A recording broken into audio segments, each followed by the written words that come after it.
વર્ષોથી મેળા આપણે સાંભળતા આવી છે કે અમરેલીની જનતાને 15 દિવસે 20 દિવસે પાણી મળે, અમરેલીમાં કોઈ આવવા માટે રાજી ના થાય. આ પરિસ્થિતિ ભૂતકાળમાં તમે બધા જોઈ છે, પણ જે રીતની પરિસ્થિતિ આપણે જોઈ છે, પરિસ્થિતિમાં આપણે કઈ રીતે ભૂતકાળ કરવો એ પ્રકારનું પ્લાનિંગ પણ અમે કરી રહ્યા છીએ. આગામી દિવસોની અંદર રોજ અમરેલીની જનતાને પાણી મળે એ પ્રકારનો નિર્ણય પણ અમે કરી રહ્યા છીએ. મિત્રો કોઈ નાની મોટી ઘટનાઓ નથી, આ વાતો નથી.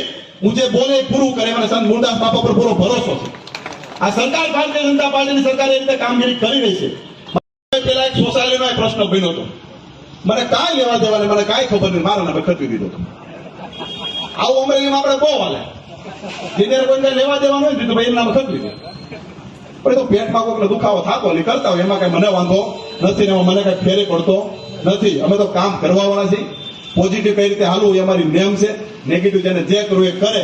અમને મુરદાસ બાપા ઉપર, નાગનાથ દાદા ઉપર ભરોસો છે કે એમાં કોઈ પ્રકારે કઈ એવી આશ આવવાની નથી. અમરેલીનો વિકાસ એ અવિરતપણે થવાનો છે, એમાં કોઈ શંકાને સ્થાન નથી. અમરેલીની જનતા છે એ પ્રકારનો વિકાસ એ અમરેલીમાં 100% થવાનો છે, એમાં કોઈ શંકાને સ્થાન નથી. અમરેલીના વેપારીઓને એક માંગણી મારી પાસે આવી હતી કે અમરેલીના વેપારીઓને સારી જીઆઈડીસી મળે, પણ ક્યારે મળે નક્કી ન હોય. હું આપણા રાજ્યના મુખ્યમંત્રી આદરણીય ભૂપેન્દ્રભાઈ પટેલ સાહેબને મળ્યો, નાયબ મુખ્યમંત્રી હર્ષભાઈ સંઘવી સાહેબને ત્યાં બેઠા હતા અને વાત કરી. સીએમ સાહેબ જોડે વાત થઈ છે અને મારે અમરેલીમાં એક નવી જીઆઈડીસી ની સ્થાપના કરવી પડે એવું છે.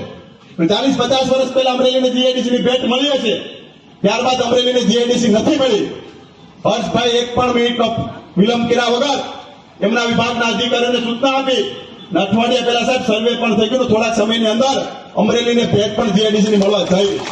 કે ટાવર માટે હું જયારે ફાઇલ લઈને ગયો ત્યારે કોઈ પણ પળને વિચાર કર્યા વગર રાજ્યના મુખ્યમંત્રી આદરણીય ભૂપેન્દ્રભાઈ પટેલ સાહેબ દ્વારા 3 કરોડ રૂપિયાના ખર્ચાની મોહર મારવા માટે આવી હતી.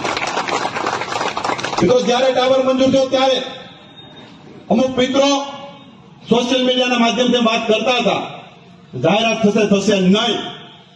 પણ વિશ્વાસ સાથે કહી શકું કે ભારતીય જનતા પાર્ટીનો કાર્યકર્તા જેનું ખાતમુહૂર્ત કરે એ જોઈનું લોકાર્પણ કરતો હોય છે. મિત્રો વાતો કરવા પૂરતી વાતો નથી હોતી. આજે આપણા પ્રભારી મંત્રી આપણી વચ્ચે હાજર છે. આજે સવારથી અત્યાર સુધીમાં અમરેલી વિધાનસભાના 60 કરોડ કરતા પણ વધારે રકમના ખાતમુહૂર્ત લોકાર્પણ કરીને મત આવ્યા. તો નાની મોટી ઘટનાઓ નથી. જે પણ પડતર પ્રશ્નો અમરેલીની જનતાના હોય, અમરેલી વિધાનસભાના હોય, અમરેલી જિલ્લાના હોય, એમના માટે ભારતીય જનતા પાર્ટીની સરકાર એ કામ કરવા માટે કટિબદ્ધ છે. મારા પાસે ધારાસભ્ય હોય,